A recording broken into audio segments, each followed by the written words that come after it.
प्रातःकालीन बेला में सभी संतों,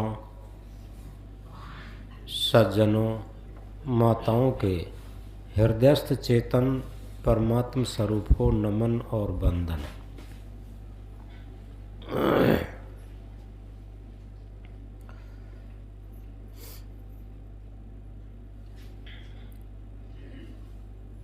कल जो 5वां सूत्र था उसके मुख्य 3 दरवाजे बताए गए थे।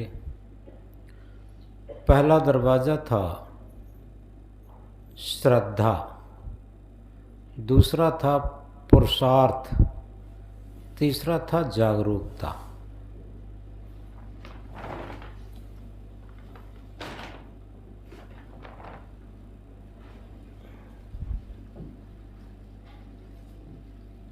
यथार्थ में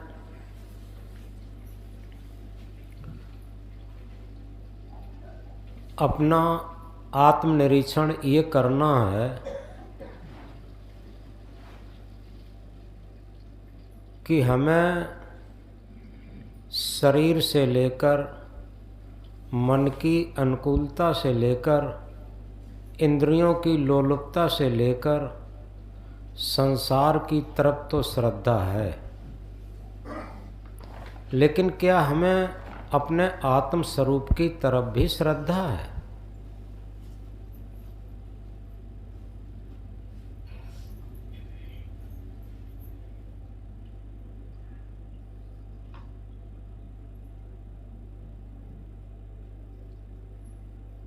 सत्य के प्रति श्रद्धा, ये सत श्रद्धा होती, विवेकयुक्त श्रद्धा होती। श्रद्धा तो होती है सबके अंदर, लेकिन अंधश्रद्धा होती और असत के प्रति श्रद्धा होती। अगर विवेकयुक्त श्रद्धा है तो निश्चित है सबसे पहली बात यह है कि हमें अपने अवगुण दिखाई देंगे, अपनी गलतियां दिखाई देंगी, अपना अहंकार दिखाई देगा। ये विवेकयुक्त श्रद्धा है, क्योंकि श्रद्धा लभते ज्ञानम, श्रद्धा से ही ज्ञान जागृत होता। बिना श्रद्धा के एक पद की लाइन में कहा है, बिन श्रद्धा के कौन बंदगी झूठ मूठ से रहला करे, भीतर चलती कपट कतरनी बाहर बातें रंगा करे। बिना श्रद्धा के कोई प्रार्थना नहीं, कोई वंदना नहीं, कोई प्रणाम नहीं, कोई बंदगी नहीं, कुछ नहीं। श्रद्धा हृदय का भाव होता है, स्वार्थ मन का भाव होता है। जहाँ स्वार्थ चलता है वहाँ जो श्रद्धा दिखाई देती है वो असत के प्रति श्रद्धा। और हमें लगता है कि कोई दूसरा हमारा पापों को काट देगा, दूसरा उद्धार कर देगा, दूसरा कल्याण कर देगा। ये अंधश्रद्धा है। और विवेकित श्रद्धा है, पाप हमने बनाए और हम ही काट सकते।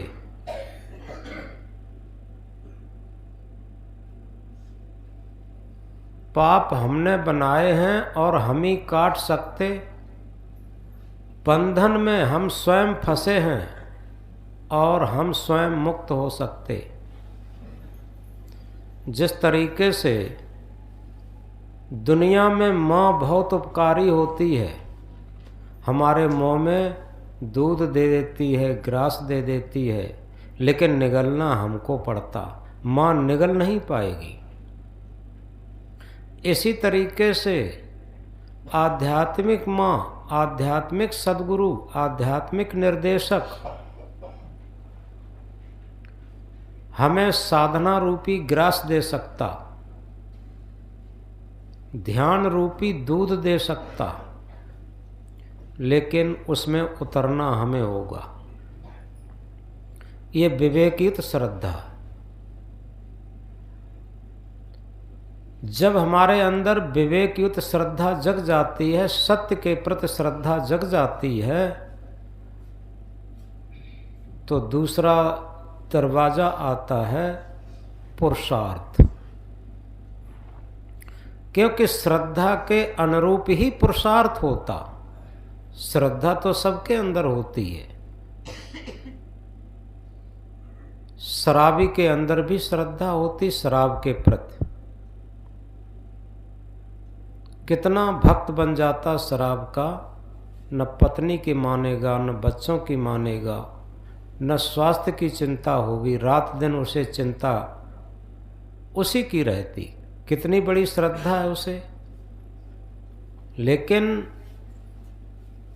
ये असत्य के प्रति श्रद्धा। इसी तरीके से वही श्रद्धा सत्य के प्रति हो जाए, भजन के प्रति हो जाए, ध्यान के प्रति हो जाए, अपने स्वरूप आत्म स्वरूप की तरफ हो जाए, तो ये विवेकयुक्त श्रद्धा है। और उसी के अनुसार पुरुषार्थ शुरू हो जाएगा। पुरुषार्थ का अर्थ होता है शरीर रूपी पुर में शासन करने वाली आत्मा। क्योंकि इस चेतन आत्मा का ही तो इस शरीर पर शासन है। और उस आत्मा की साक्षात्कार करना, उसकी जानकारी करना, जानो अपने आप को, खोजो अपने आप, अपने को जाने बिना मिटे नहीं संताप। हम दुनिया के विश्व की सारी चीज़ें जानते हैं, कंप्यूटर और मोबाइल द्वारा। अब तो ऐसी कोई चीज़ नहीं है, गूगल पर लोग सर्च लगा देते हैं, सारी चीज़ें पता लग जाती। कठिन से कठिन गणित, कठिन से कठिन विज्ञान, रास्ताएं, दूरी, ट्रेन रिजर्वेशन, पता नहीं क्या क्या बताया भी नहीं जा सकता। हर चीज़ उसमें रिसर्च कर लेते, खोज कर लेते। लेकिन क्या हम अपने आप को भी जानने की ज़रूरत समझते हैं? इसके प्रति श्रद्धा है या कुछ पुरुषार्थ कर रहे हैं? अगर पुरुषार्थ कर रहे हैं तो एक तीसरा दरवाजा आता है जागरूकता, जो ध्यान के लिए बहुत आवश्यक है। जब जागरूकता आ जाती है, लोगों को लगेगा कि हम तो जाग रहे हैं, लेकिन ये जागना नहीं है। जागना उसे कहते हैं जो असत से हट कर के और सत्य की स्थिति में निमग्नता का नाम ही जागना है।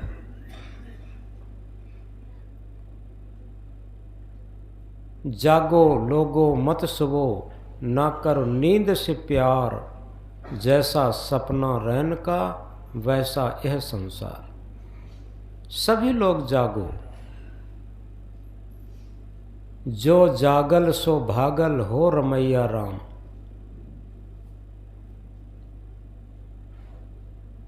जो जागा वही भागा।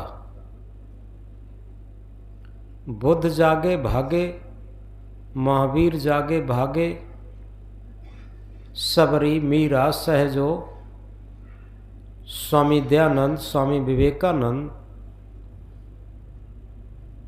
जितने भी महापुरुष, जितने भी भक्तजन, जितने भी सत्य के राही, मन की गुलामी, इंद्रियों की गुलामी तोड़ने के लिए जितने भी सत्य पथ के गामी हुए हैं, वो सब जागे और जाग करके भागना शुरू हुए अंतर यात्रा के लिए, ध्यान की यात्रा के लिए, सत्य की यात्रा के लिए, आत्म स्थिति परमात्म स्थिति के लिए। तो जागरूकता एक बहुत बड़ी चीज़ है। जब जागरूकता आ जाती है तब पूर्ण समता का साम्राज्य आता। विषमता कहते हैं क्षण क्षण में मन की स्थिति बदलना। बड़ी सरल भाषा। क्षण में मन को लगता है कि हाँ ठीक है, आश्रम पर चलें, सत्संग सुने, भजन साधना ध्यान करें, और जब आश्रम पर आते हैं तो सारी घर की रील घूम जाती है।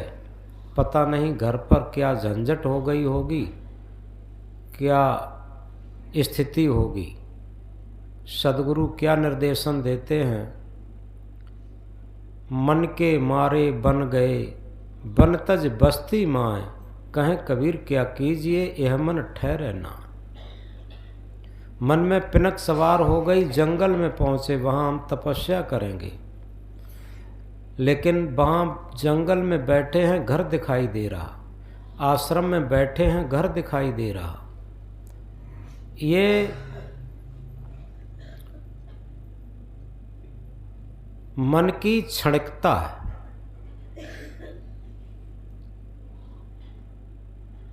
मन के मते न चालिए मन के मते अनेक, जो मन पर असवार है सो साधु कोई एक। साधु का मतलब ड्रेस से मत मान लेना। यहाँ जितने लोग बैठे हैं इस ध्यान कक्ष में सब साधु हैं, कोई बिना साधु नहीं है। साधु का अर्थ है जो साधना करे। जितने परसेंटेज में जो साधना करता है स्वरूप स्थिति की तरफ, आत्म स्थिति की तरफ, सत की साधना जो करता है वही साधु। ये साधु की परिभाषा। तो यथार्थ में मन मन करते सुरनर मन जहड़े, मन के लक्ष्य द्वार। ई मन चंचल ई मन चोर, ई मन शुद्ध ठगहार, मन मन करते सुरनर मन जहड़े, मन के लक्ष्य द्वार। ये मन चंचल है, ये मन चोर है, ये मन शुद्ध ठगहार है। शुद्ध ठगहार, एक ठग होता है, एक शुद्ध ठगहार। शुद्ध ठगहार कहते हैं मिल के धोखा देता। एक दिन अभी ध्यान शिविर के समय हमने बताया था, विस्तृत बताया था कि जीव और मन का वार्तालाप किस तरीके से ये अपने स्वामी चेतन आत्मा से मिला भी रहता है और धोखा भी देता रहता।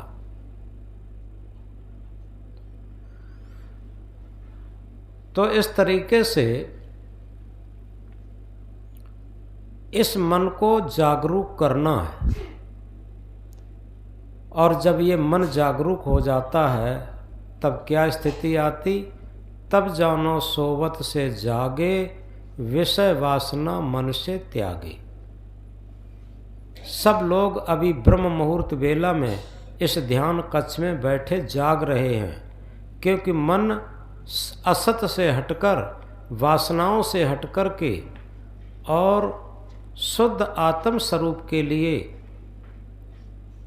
प्रेरित हो रहा है। और ऐसा मन, निर्मल मन, पवित्र मन जागा हुआ होता।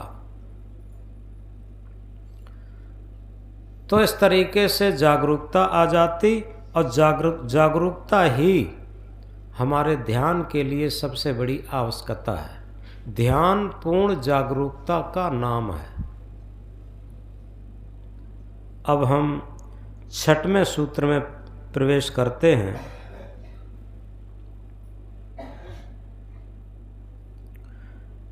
छठवें सूत्र में जागरूकता के बाद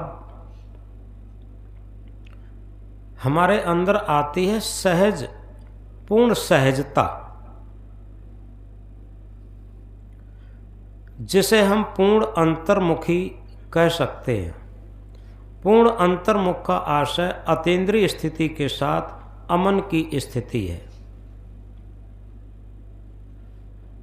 संतो सहज समाधि भली, गुर प्रताप लागी जदन से सुरत न अंत चली, जहाँ जहाँ डोलूं सो परिक्रमा, जो कुछ करूं सो पूजा।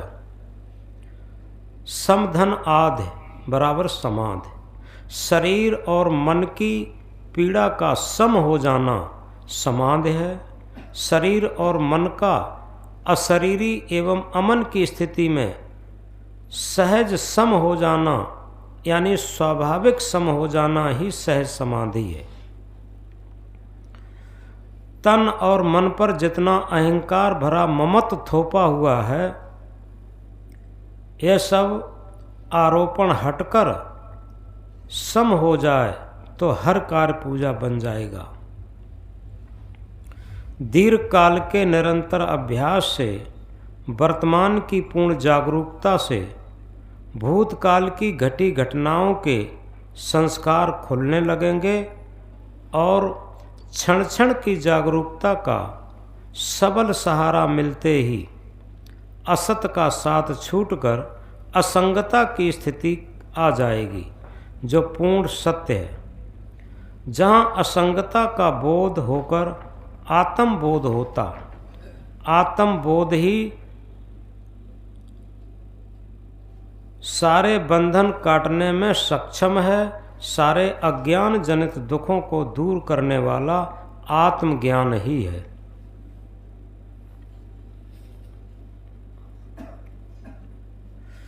मन की अनुकूलता में राग एक मन की अनुकूलता में राग एवं मन की प्रतिकूलता में द्वेष पैदा न हो, इस स्थिति के लिए पूर्ण जागृत रहना,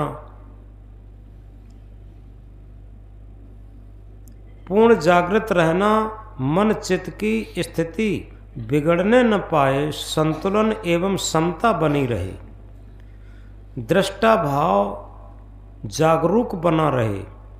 अंतर मन की गहराइयों को जब दृष्टा भाव से देखते हैं तो संचित संस्कार क्षीण होते हैं।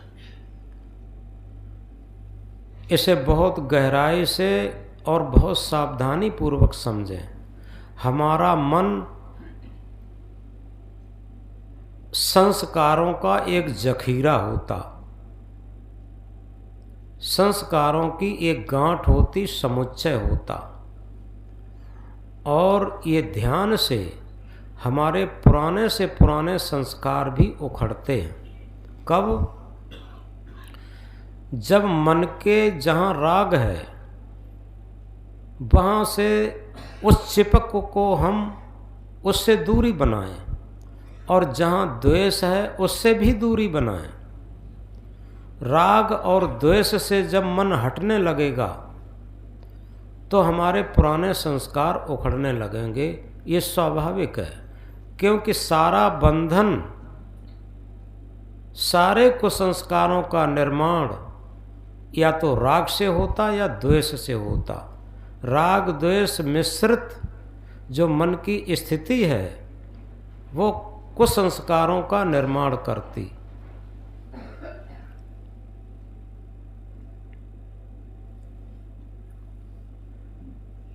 दृष्टा भाव से देखते हैं तो संचित संस्कार क्षीण होते तथा वर्तमान का पुरुषार्थ भी सफल होता है।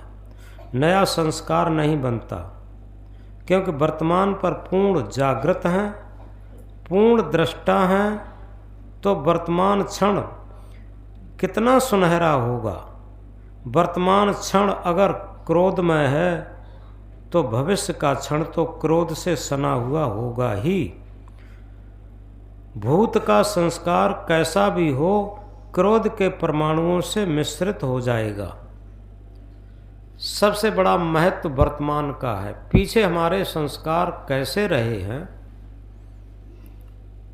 ये उद्वेगित तो कर सकते, लेकिन अगर हमारी वर्तमान की जागरूकता बहुत प्रबल हो गई है तो भूत के संस्कार भी ज़्यादा उद्वेगित नहीं कर पाएंगे, और वर्तमान की जागरूकता जब दृष्टा भाव में बदल जाती है, पल पल दृष्टा भाव आता रहता है, तो पूर्व संस्कार भी कटने लगते।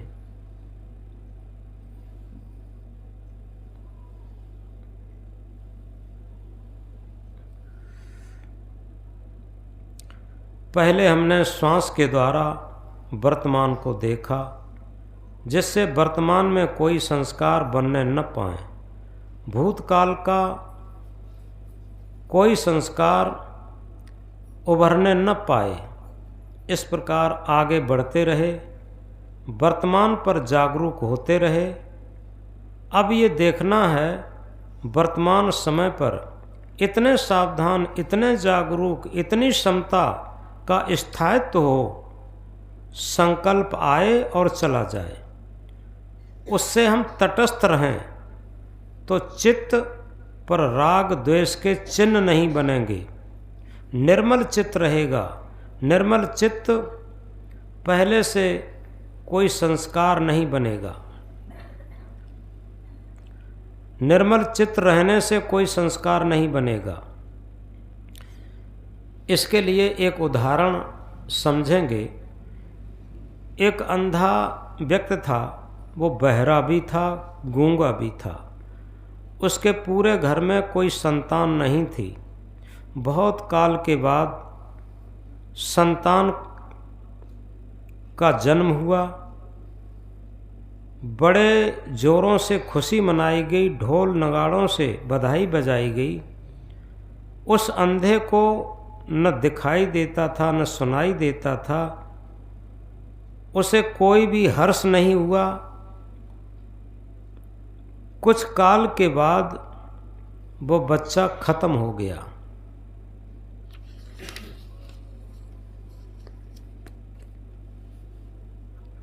अब जितनी जोर से खुशी मनाई गई थी, उससे अधिक जोर से मातम, दुख मनाया गया। दिखाई और सुनाई न देने के कारण उसने दुख को भी न जाना और सुख को भी न जाना, दोनों में तटस्थ रहा। इस प्रकार हम अपने आँख, कान, नाक, त्वचा, जिह्वा का संयम कर लें तो संसारी अनुकूलता भी आएगी, प्रतिकूलता भी आएंगे, राग द्वेष ये सब आते रहेंगे। लेकिन अगर दृष्टा भाव की पूर्ण जागरूकता है तो क्षण में आएंगे, विलीन हो जाएंगे, ये संस्कार नहीं बना पाएंगे।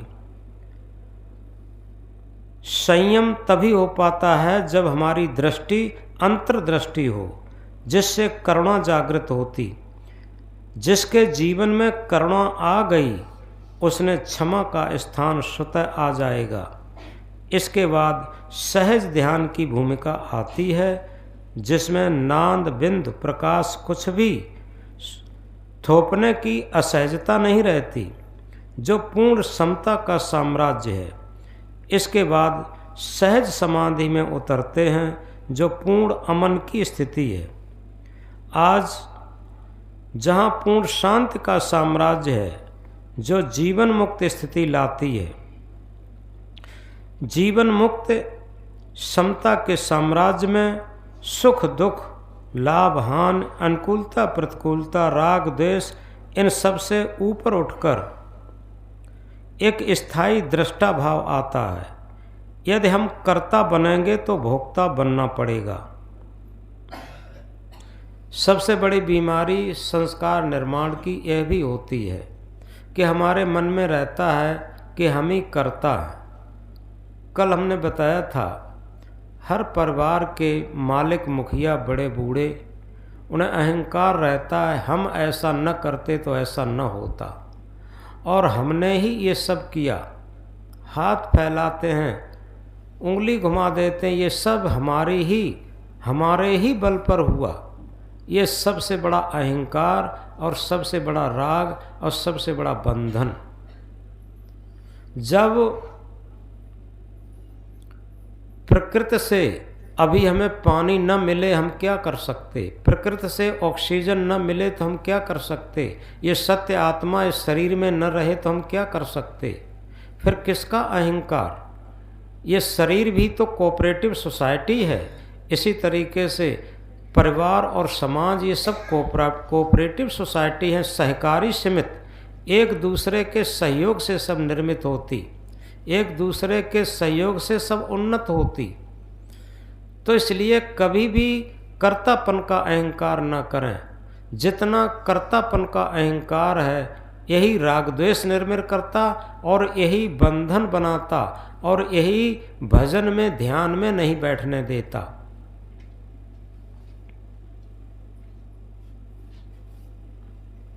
यदि हम कर्ता बनेंगे तो भोक्ता बनना पड़ेगा, जो सर्व दुखों की जननी है। बंधन है, हम तो केवल दृष्टा हैं। हमारे मन रूपी रंगमंच पर सारे नाटक हो रहे हैं, हम केवल दृष्टा हैं। ये स्थायी भाव लाने से समता का साम्राज्य होगा और होगी जीवन मुक्त स्थिति, जहाँ अनंत से साक्षात्कार होगा, जो अनंत शांति का सच्चा पैगाम है। ये दृष्टा योग का परिचायक है। दसों दिशा दुख दर्द की धारा प्रबल झकझोर है, जिस ओर दृष्टि फेरते लखते तहाँ दुख घोर है। जो पांच इंद्री से लखे दुख दर्द से बाधे नहीं, ऐसा समझ सुख आस तज लक्षण समाधि का यही।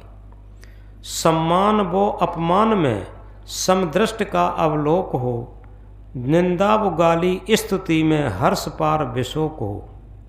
पुनराग ईर्षा क्रोध तृष्णा आस से विगता लही, मानेन्द्रियाँ सब लय हुई लक्षण समाधि का यही।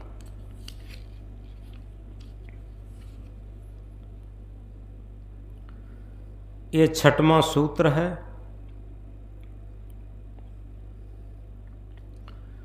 यथार्थ में इसमें पूर्ण दृष्टा भाव की जागरूकता है। हम कर्ता न बने, दृष्टा बने। कर्ता और दृष्टा में अंतर होता है। एक बड़ी साधारण भाषा में लोग एक युक्ति कहा करते हैं, तमाशा देखने वाले तमाशा खुद न बन जाना। जो तमाशा करने वाले होते हैं वो कर्ता लोग होते हैं, और जो तमाशा देखने वाला होता है उससे दूर होता है। एक छोटी सी बात कह कर के ज़्यादा स्पष्ट करना चाहेंगे। कलकत्ता के एक वासराय थे। पुराने ज़माने में वासराय होते थे, बहुत बड़ा पद होता था उनका, और ये सत्य घटना है। तो एक नाटक खेला गया। नाटक के कलाकार बहुत प्रसिद्ध थे। वो जीवंत नाटक खेलते थे। जीवंत नाटक का मतलब देखने वाले लोग भूल जाते थे ये सच हो रहा है कि झूठ हो रहा। तो ऐसा जीवंत नाटक खेलते थे। उसमें कोई पार्ट आया होगा और वासराय आगे बिठाए गए थे। सभी लोग आगे बैठे थे, देख रहे थे तन्मयता से। तो उसमें क्या था कि एक नवयुवक एक लड़की को खींचने लगा। उसी नाटक के अंदर ये खेल हो रहा था। तो वासराय भूल गए, वो जूता निकाले और उस नवयुवक को मार दिया, और पूरा समाज खिलखिला के हंस पड़ा। और जो पात्र उसमें थे वो भी बहुत खुश हुए और ये कहा कि मेरा नाटक सफल हो गया, क्योंकि हम जीवंत नाटक खेलते हैं। और उसमें वासराय जी भूल ही गए ये घटना सच है कि झूठ है, कि ये नाटक खेला जा रहा है। इसी तरीके से यथार्थ में ये समझें, ये प्रकृति के खेल में हम इस बात को गहराई से समझें। सुख दुख, अनुकूलता प्रतिकूलता, ये सारी चीज़ें जीवन का एक खेल है। कभी सुख है, कभी दुख है, इसी का नाम जीवन है। सुख भी तो हमारे हैं, दुख भी तो हमारे हैं। ये सुख और दुख, अनुकूलता और प्रतिकूलता, ये सब वास्तव में कभी सुख है, कभी दुख है, इसी का नाम जीवन है। जीवन में ये सब आते हैं, लेकिन हम सुख में राग कर लेते हैं और दुख में द्वेष कर लेते हैं। अनुकूलता में राग कर लेते हैं और प्रतिकूलता में द्वेष कर लेते हैं। सुख में हम खुशी होते इठलाने लगते हैं, नाचने लगते हैं, थिरकने लगते हैं, और जब दुख आता है तो बिलखाने लगते हैं, दुखी हो जाते, रोने लगते हैं, टूटने लगते हैं। यही इस नाटक को सही तरीके से नहीं देख पाते, इसमें हम चिपक जाते। और जैसा इस मन रूपी रंगमंच पर नाटक होता है, उसमें इतने चिपक जाते, उतने चिपक जाते, वो सत्य महसूस होने लगता। यथार्थ में ये सब संस्कारों वश प्रकृति के कारण कार्य की व्यवस्था के अनुसार ये सब होता है। जैसा कारण बनेगा वैसा कार्य होगा। कल सुबह अचानक आंधी आई और वर्षा होने लगी, मौसम खराब हो गया। थोड़ी देर बाद धीरे धीरे मौसम छटने लगा, हवा शांत हुई, फिर मौसम शांत हो गया। तो इसी तरीके से ये शरीर भी प्राकृतिक है, और इस शरीर के अंदर सुख और दुख, हानि और लाभ, अनुकूलता और प्रतिकूलता, ये धूप और छां की बात चलते रहते हैं। और इसमें हम अपना दृष्टा भाव जागृत कर लें तो जितनी दूर सुख है, सुख से हम राग कर लेते, उसे लिपट जाते, हमारा मन लिपट जाता।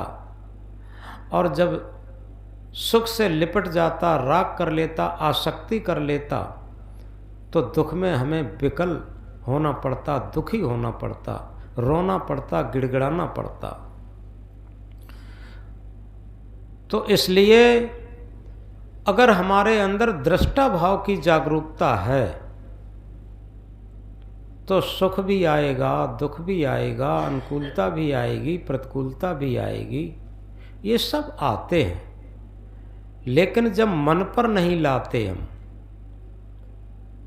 जिस तरीके से समुद्र की गहराई और गंभीरता, जब कोई तूफान आता है तो समुद्र में ऊपर तो उत्ताल तरंगें भी उठती हैं, लेकिन अंतरतल में बहुत गहराई रहती, बहुत नीरवता रहती, बहुत शांति रहती।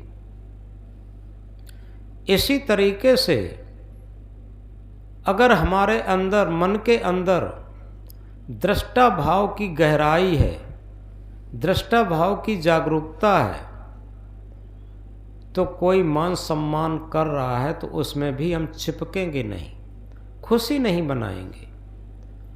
अंदर से हमें एक कसक भी होगी उसमें कि भाई जितना योग्य हम नहीं हैं उतना लोग हमें मान सम्मान दे रहे हैं।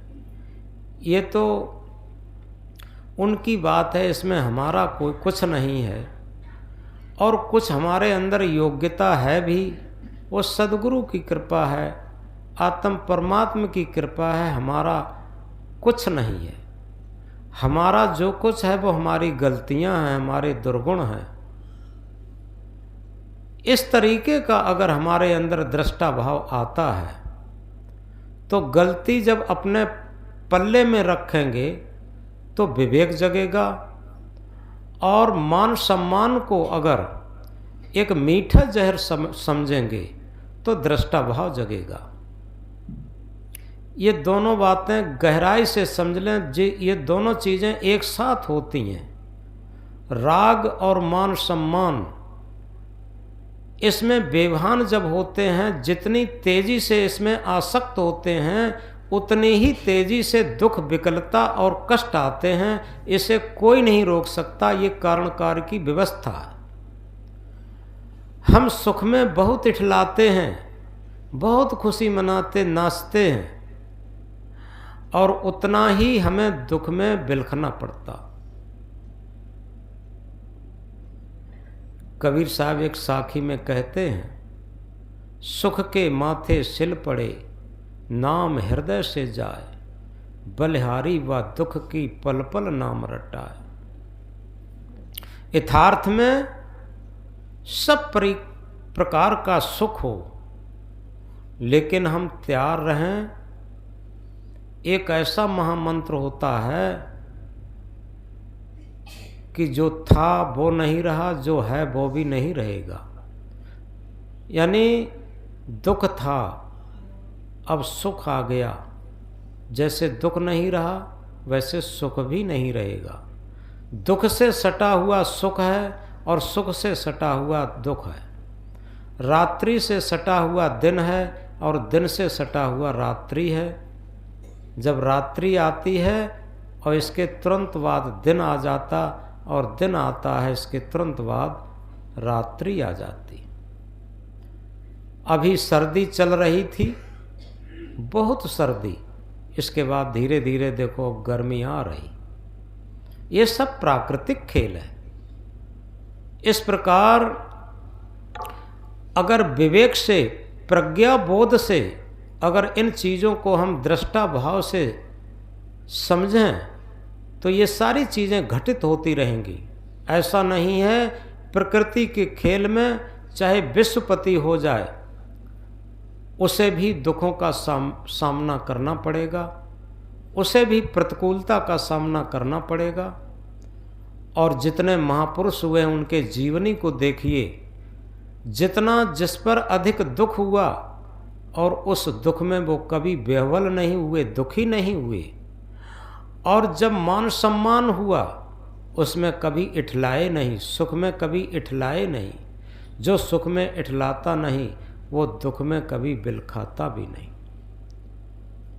इसीलिए सुख भी तो हमारे हैं, दुख भी तो हमारे हैं। ये दृष्टा भाव है।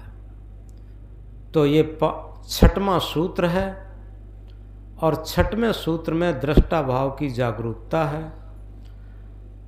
इसे हम अब अभ्यास में उतारेंगे, क्योंकि अभ्यास ही सबसे बड़ी भूमिका है। जितना अच्छा अभ्यास होगा वही व्यवहार काल में उतरेगा। हम इस बात को गहराई से समझें,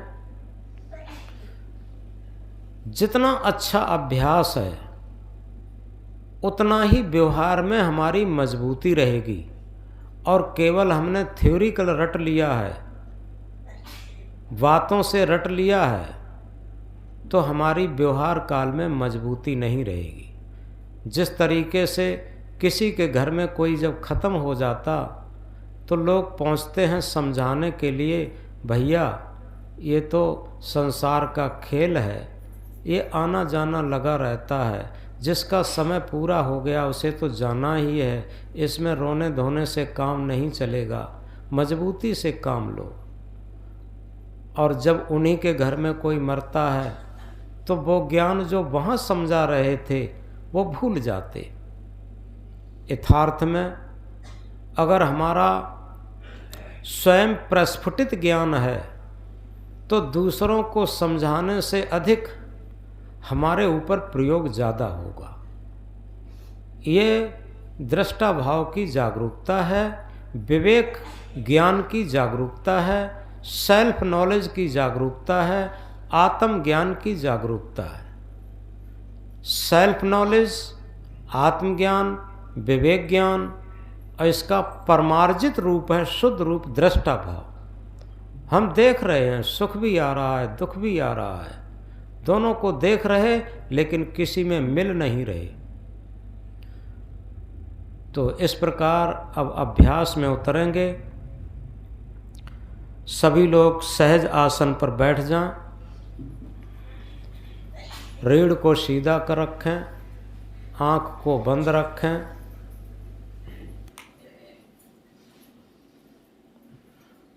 श्वास आ रही है, श्वास जा रही है, आती जाती श्वास को देखते रहें। जब जब संकल्प